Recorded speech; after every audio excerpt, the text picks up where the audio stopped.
Bisha katika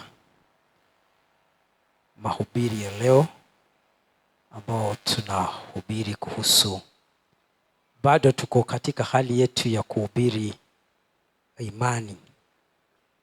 Ni lazima tujue imani ni nini na tunawezaje ishi kwa njia ya kumpendeza Mungu, kwa sababu tusipompendeza Mungu hakika hatuwezi fika mbinguni.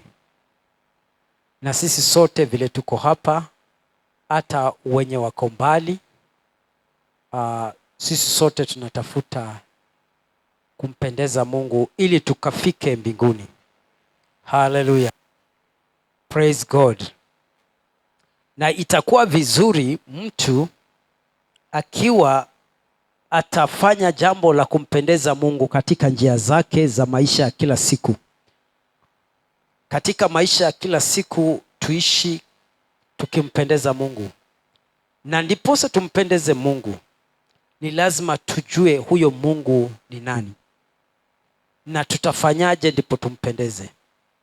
Tumekuwa na mambo, tumesoma sasa wiki 3 tukiwa tu katika hali ya kuhubiri, kujifunza mambo ya imani. Tukawa tunajifunza kuhusu mambo ya imani.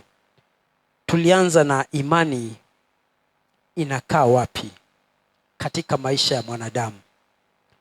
Tukakuja tukajifunza kuhusu imani, jinsi ya kutunza imani. Sasa siku ya leo tunataka kujifunza jinsi ya kupata imani. Jinsi ya kupata imani. Topic yetu inaitwa Location of Faith. Location of Faith.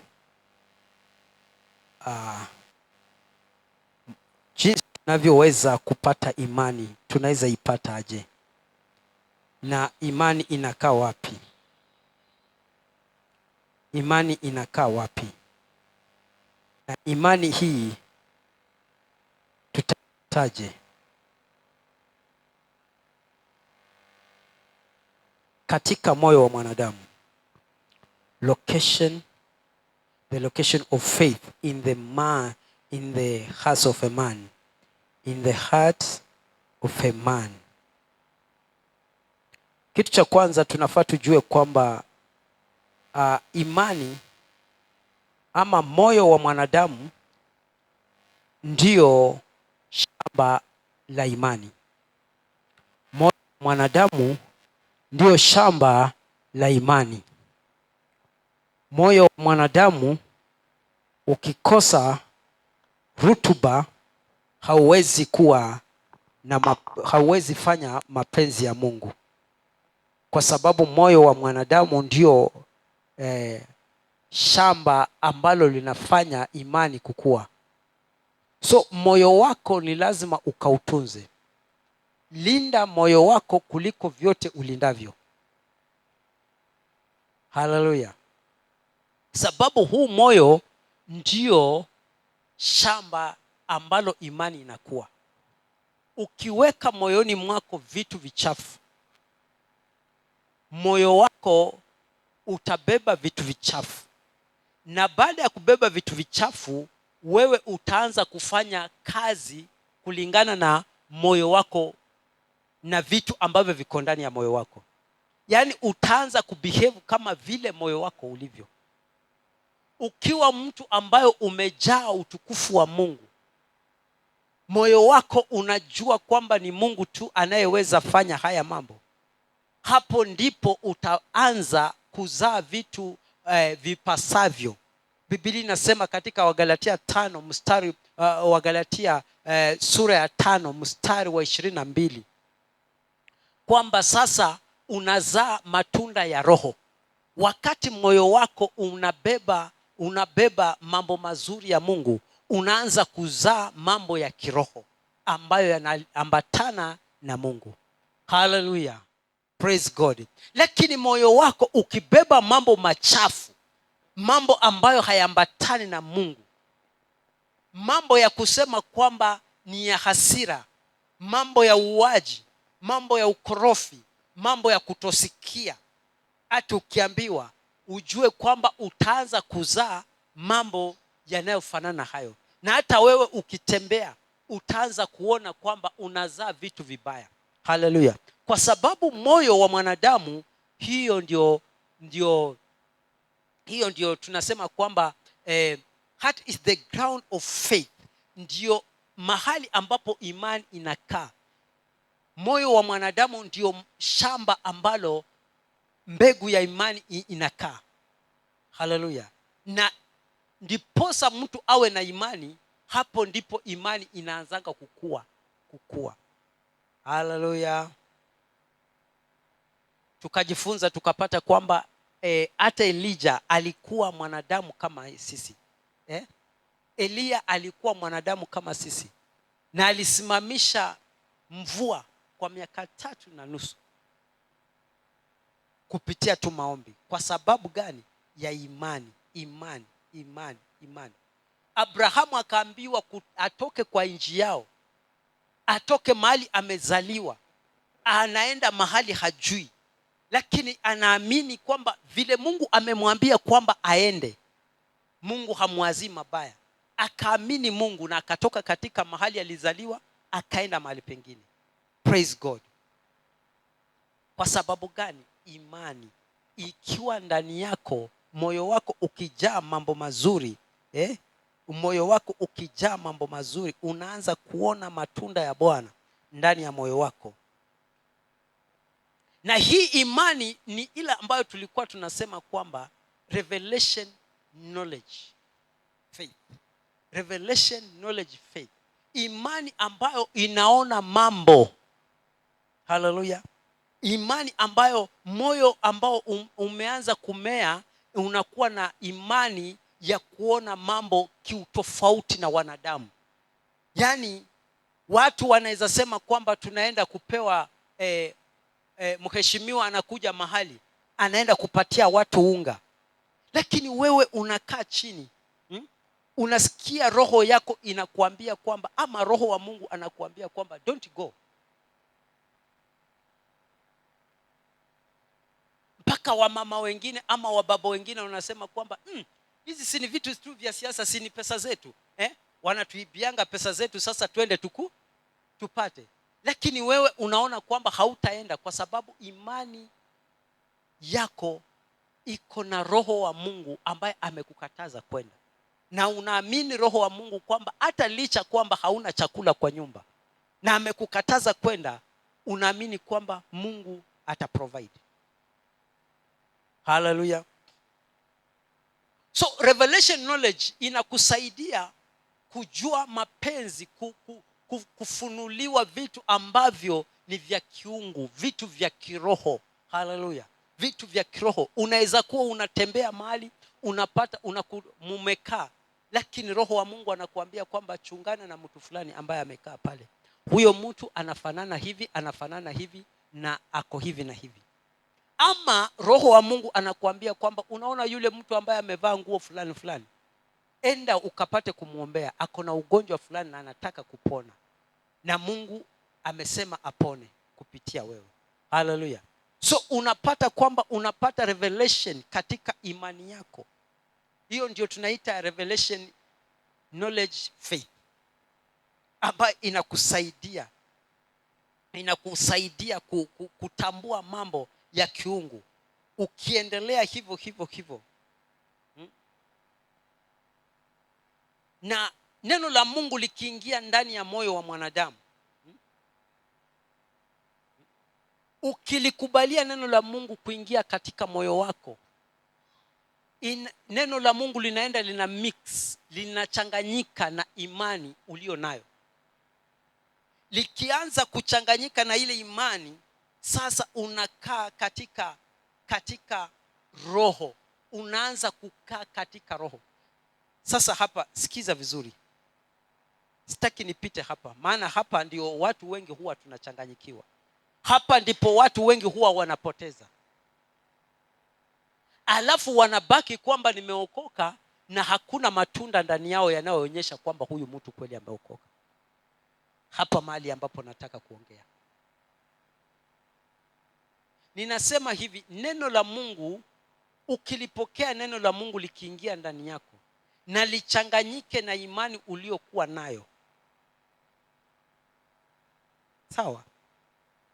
Si umeamini Mungu na umesikia neno la Mungu. Sasa neno la Mungu linasema kwamba usiibe, na umechanganya hiyo neno na imani yako, linaenda kuzaa roho wa Mungu. Maana roho wa Mungu anakaa mahali neno la Mungu lipo.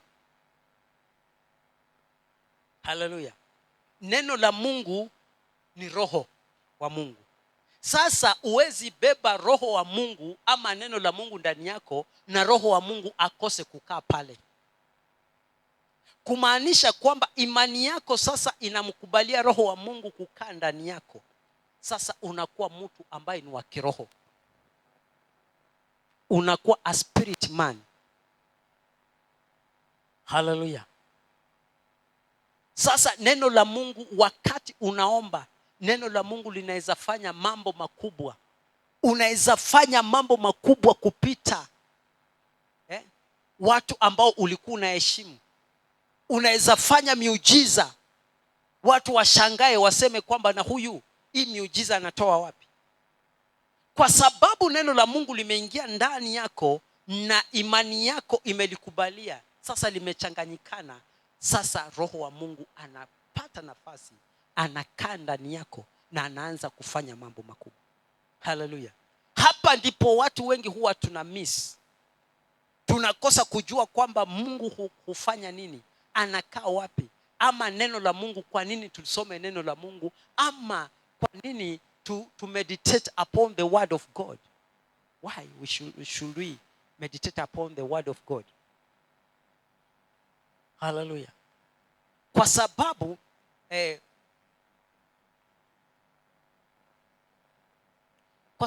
neno la Mungu likikaa ndani ya mtu, roho wa Mungu akikaa ndani yako, roho wa Mungu akikaa ndani yako na neno la Mungu limekaa ndani yako, sasa unaanza kuoperate katika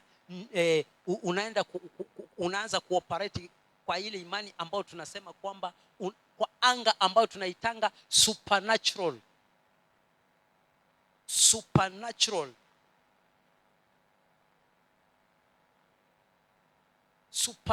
realm. Unaanza kutembea, kufanya mambo yako katika anga ya kiroho.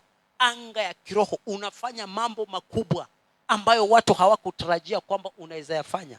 Kwa sababu gani? Umepokea neno la Mungu, limekaa ndani yako na imani yako imelikubali. Kwa sababu imani hukaa ndani ya moyo wa mwanadamu. Haleluya. Ukumbuke hivyo. Imani hukaa ndani ya moyo wa mwanadamu. Na neno la Mungu linapokuja lipate nafasi katika moyo wa mwanadamu na likae likutane na ile imani ambayo imekuwa ndani ya moyo wa mwanadamu, hapo sasa unaanza kuwa a spirit man, whereby you will be able to do supernatural things. Manifestation of supernatural things starts to happen in your life. Hallelujah. Praise God. You do many things, you do miracles, signs and wonders starts to follow you. Hallelujah. Zinaanza kukufuata kwa sababu imani yako imechanganyika na neno la Mungu. Praise God. Nataka tusome kitabu cha Waebrania 4 kuanzia mstari wa kwanza. Waebrania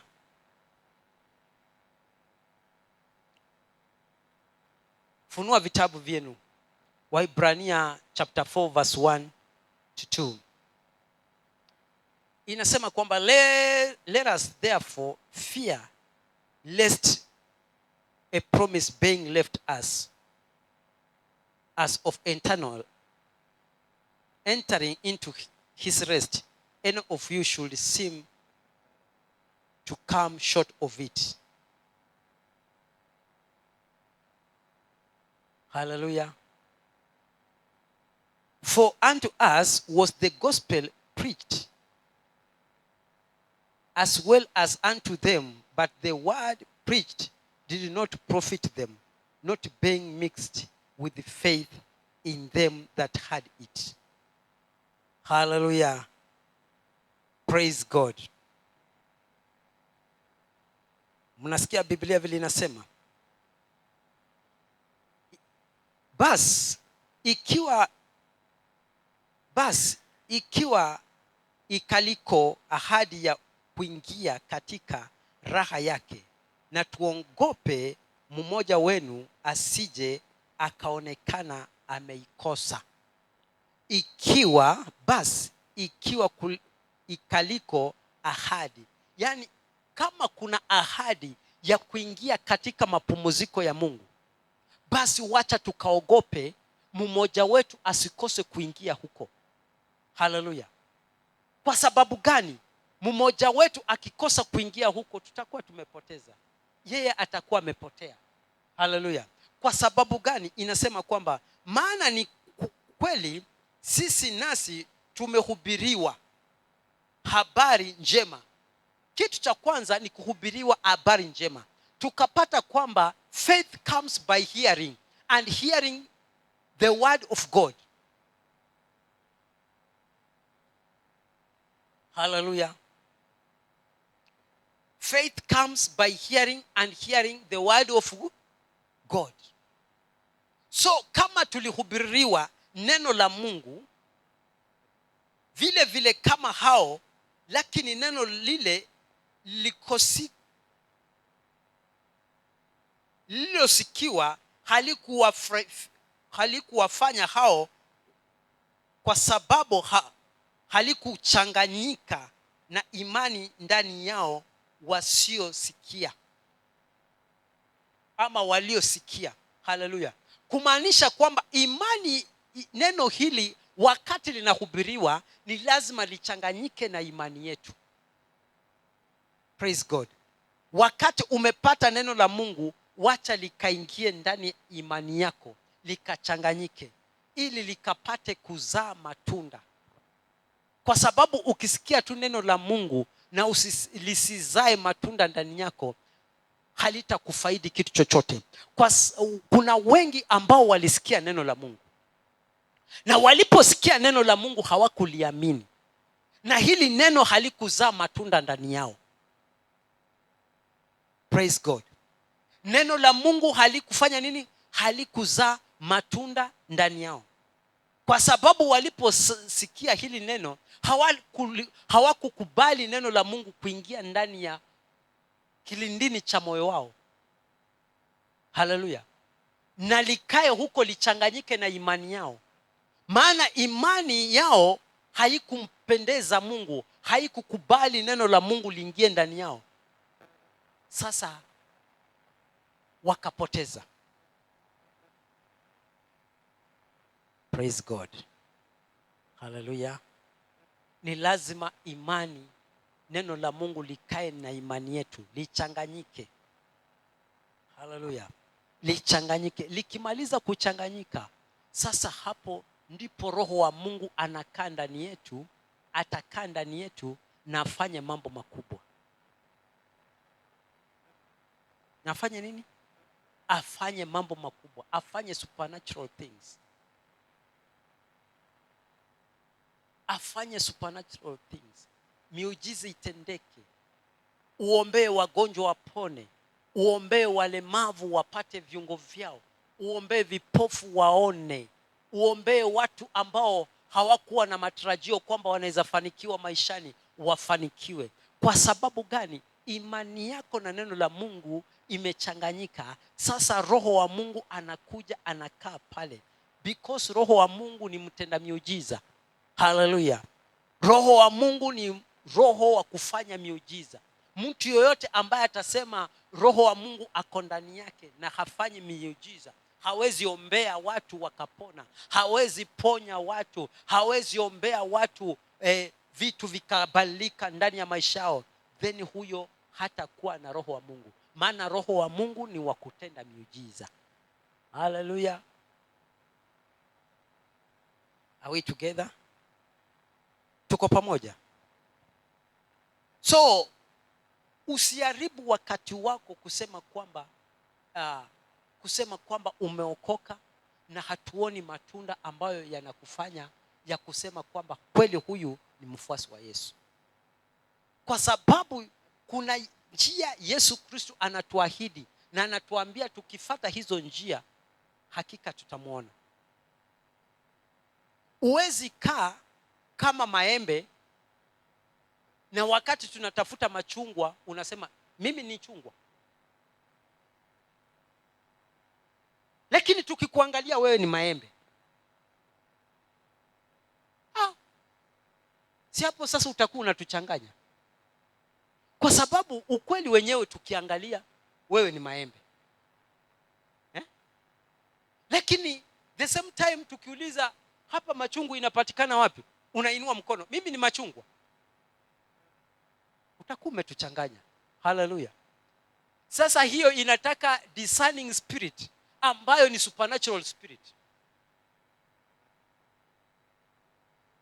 Lazima mtu aoperate katika supernatural realm ili adisani kwamba huyu mtu ambaye anasema ni machungwa na yeye ni maembe, ni lazima tujue kwamba how comes yeye anasema ni machungwa na ili hali yeye ni maembe. Lazima kuwe na kitu ambacho kitatusaidia, na chenye kitatusaidia kujua huyu mtu vizuri ni Roho wa Bwana. Hallelujah. Kwa sababu anybody can claim to be what he doesn't.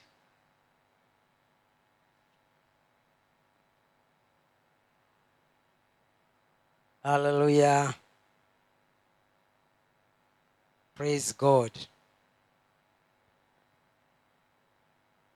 So, faith is built with 3 things. Imani imetengenezwa na vitu vingapi? 3. Hii ni knowledge. Kitu cha kwanza ni knowledge, hekima. Ukikosa hekima huwezi kuwa na imani. Hekima ni maarifa, sorry.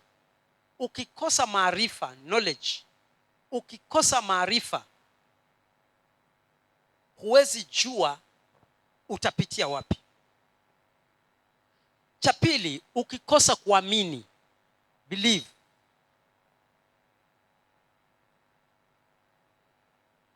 Ukikosa kumwamini Mungu huwezi mpendeza Mungu. Yaani ukikosa imani huwezi mpendeza nani? Mungu. Kumaanisha imani imetengenezwa na vitu 3. Cha 3 ni trust. Kuna kuamini na kuna uaminifu.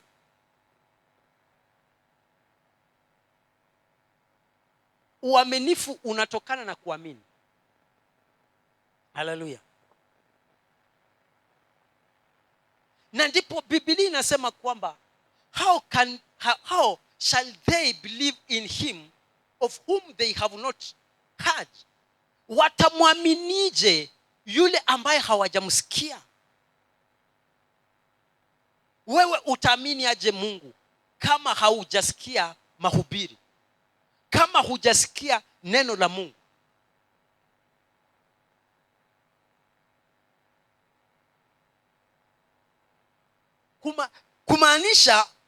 Kumaanisha kusikia neno la Mungu kuko na nguvu fulani pale. Wakati unasikia neno la Mungu unapata nguvu pale. Nguvu. Kwa sababu watu wengi wanakataa neno la Mungu hata kulisikia, kwa sababu wanajua linaweza badilisha. Ni lazima, knowledge inasema kwamba ni lazima ulisikie neno la Mungu ndipo uamini. Uwezi amini chenye hujasikia. Hallelujah. Katika Warumi 10:14 tunaweza pata hapo, how then shall they call on him in whom they have not believed? Watamuitaje Bwana watamwombaje huyu baba? Watamshukuruje? Watamwabudu aje? Watamuinua aje kama hawajamwamini? Kumaanisha kwamba ni lazima tuamini Mungu, na kuamini Mungu kunatokana na kusikia neno la Mungu. Haleluya! Kusikia neno la Mungu. Ni lazima tusikie neno la Mungu ili tuwe na hekima. Cha pili, ndiposa tumwamini Mungu,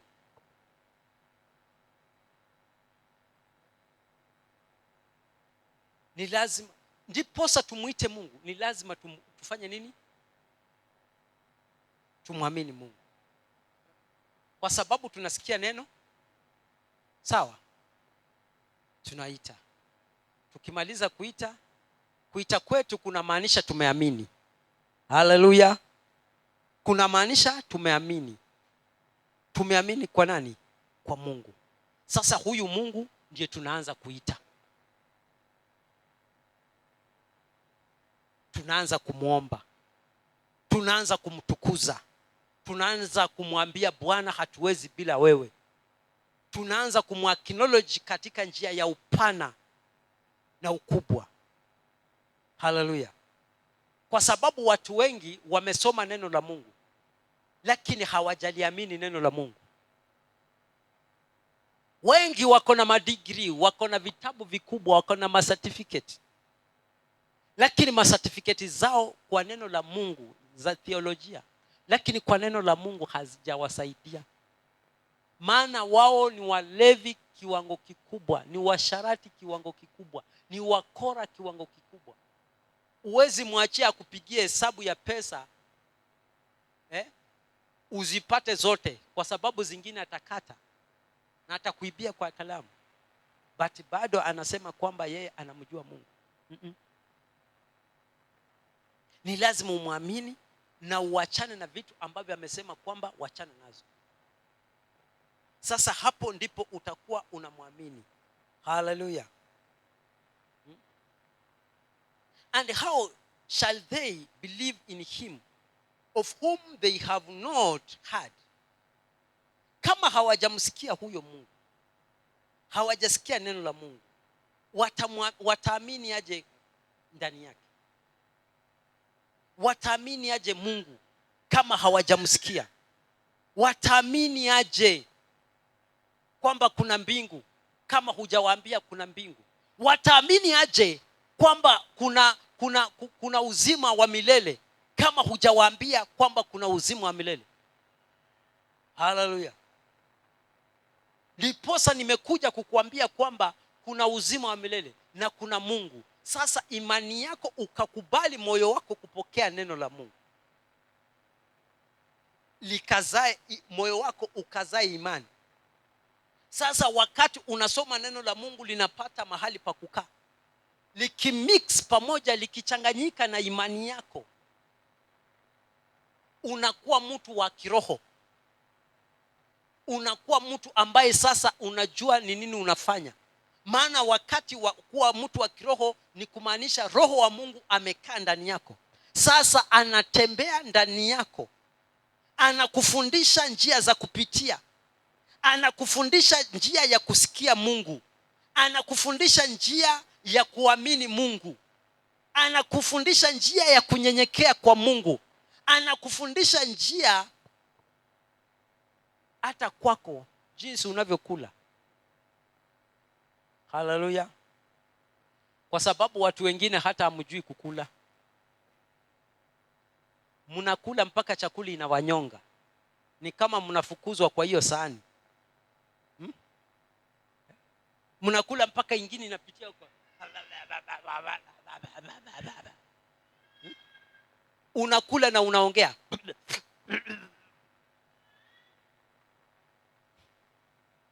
Roho wa Mungu sasa anaanza kukufundisha adabu, anaanza kukufundisha heshima, anaanza kukuweka katika njia za Bwana, anakuelekeza. Haleluya! Sasa utamwamini kwa sababu umesikia. Na sisi ndio tumefanywa kuwa watu wa kutangaza habari, mimi na wewe.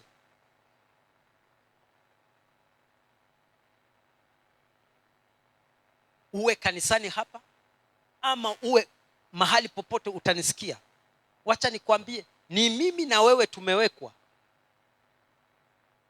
kufanya hii kazi. So usiseme mchungaji, hii kazi imeitiwa wachungaji. Sawa, sisi imeitiwa wachungaji kudirect, lakini wewe uamini chenye tunakuambia.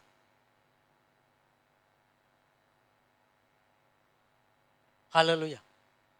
Because faith comes by hearing, and hearing by the word of God.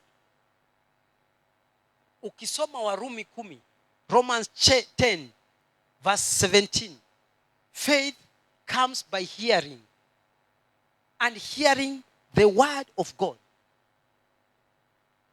Faith does not come by hearing rumors. Faith does not come by hearing gossip. Faith does not come by kadunga, mosquito.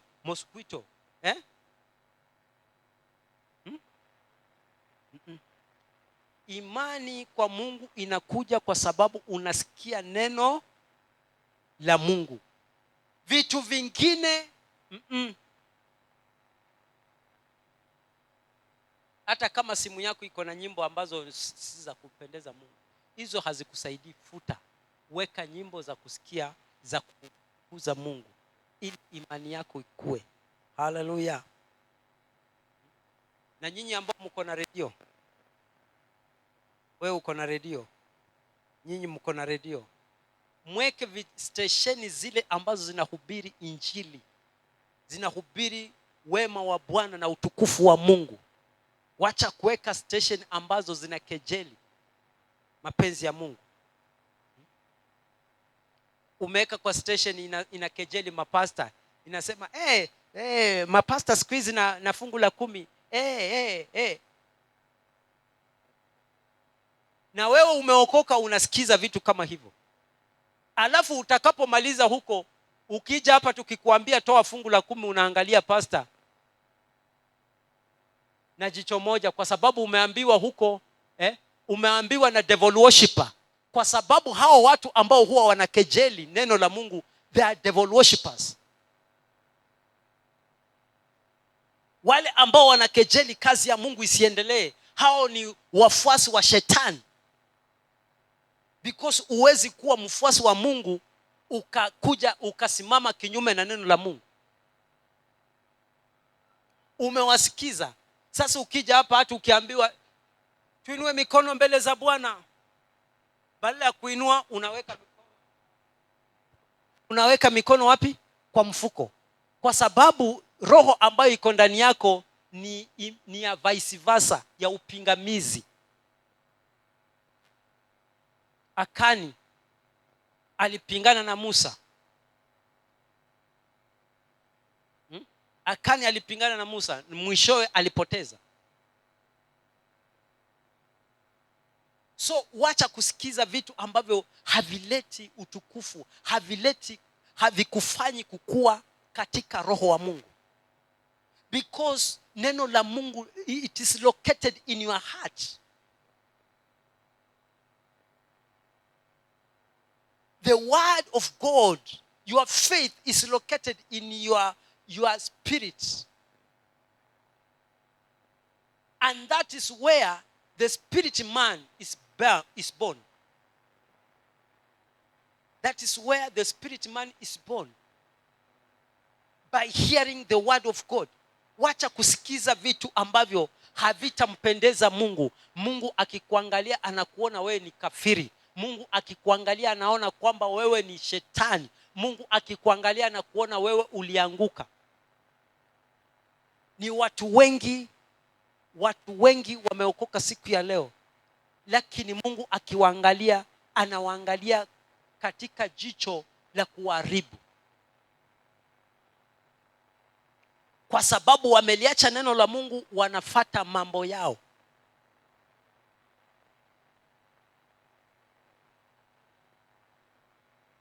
Praise God. Hata mumeacha, watu wameacha maombi.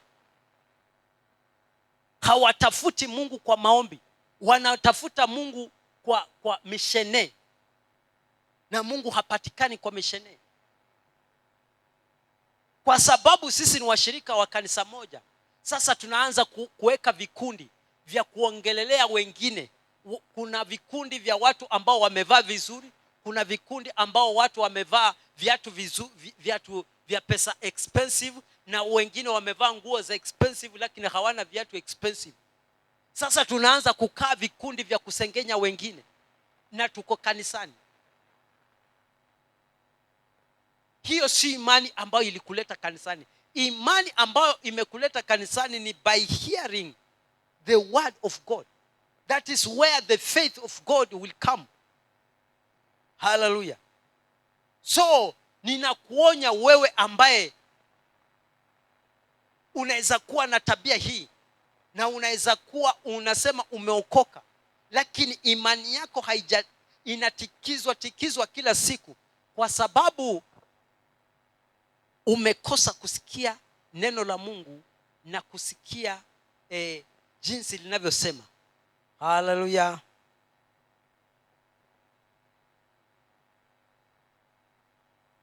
Because the Bible says, to those who knows their God,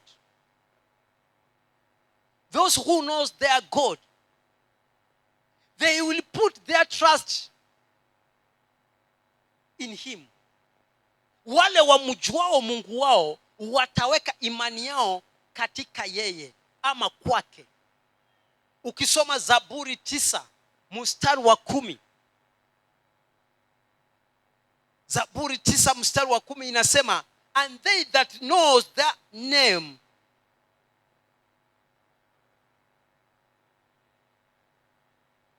and they that know their name will put their trust in him. For though Lord has not forsaken them that seek him. Wale ambao wametambulika na Mungu, Mungu akajua majina yao, wataweka imani yao